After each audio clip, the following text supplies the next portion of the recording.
Matumal pa ngayon ang bentahan ng mga bilog na prutas at ilang pang medianoche sa Balintawak Market.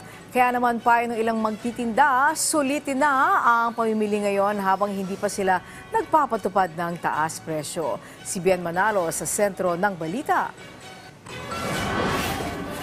Abala na sa pamimili ng medianoche item si Rosalyn Datinho ilang araw bago sumapit ang bagong taon.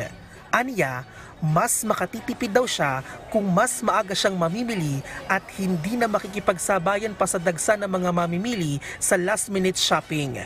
Mas murang-mura pa ngayon sa siksikan na tao, tsaka mahal na. Maghahabol ka pa sa oras. Hindi ka naman pwede lahat ng susundin mo mabilog. Kung tatamad-tamad ka rin, kung kompleto ka rin sa wala rin mangyayari. Kailangan din talaga sikap. Hindi yung aasa mo sa tradisyon na kumpletuhin may mga bilog-bilog. Ayon sa ilang nagtitinda sa Balintawak Market, wala pang paggalaw sa presyo ng medianoche items simula pa noong bispiras ng Pasko. Wala pa pong pagbabago parang sa dati pa rin. Kung tutuusin, hindi pa rin maabot sa dating bentahan. Mahal pa rin mababa ngayon sa gulay. Mababa naman siya. Kasi bakasyon, mahina ang gulay. Kaya hindi siya tataas. Ang whole chicken, mabibili sa 170 pesos per kilo. Ang wings, 200 pesos per kilo. Ang presyo ng chicken breast, naglalaro sa 180 pesos hanggang 185 pesos per kilo. Ang pork chop at kasim, mabibili sa 300 pesos habang ang liempo nasa 380 pesos per kilo. Ang beef brisket, mabibili naman sa 360 pesos per kilo. Ang laman, 390 pesos per kilo. At ang buto-buto, nasa 300 pesos per kilo.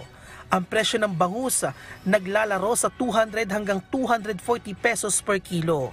Ang presyo ng hipon, nasa 380 pesos per kilo. Ang pusit, mabibili sa halagang 580 pesos per kilo at ang tilapia nasa 130 pesos per kilo. Ang carrots, 140 pesos per kilo.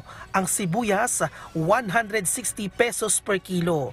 Ang bawang, 150 pesos per kilo. At ang kamatis, mabibili sa 60 pesos per kilo. Ang mga bilog na prutas naman na hindi nawawala sa hapagkainan tuwing bagong taon na pinaniniwala ang nagdadala ng buenas at swerte, matumal pa rin ang bentahan. Ang dragon fruit, mabibili sa 240 pesos per kilo. Ang orange, mabibili sa 30 pesos per peraso. Ang suha o pomelo, 170 pesos per kilo. Ang presyo ng mangga at ubas, naglalaro sa 180 pesos per kilo.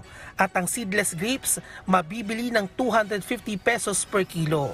Giit pa ng ilang nagtitinda, inaasahang tataas ang presyo ng medianoche items 1 o 2 araw bago ang bagong taon.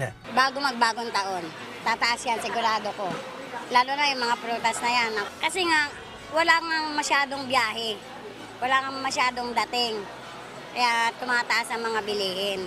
Kaya payo nila sa mga mamimili para makatipid. Para makatipid kayo, katulad niya, wala ngayon masyadong mamimili.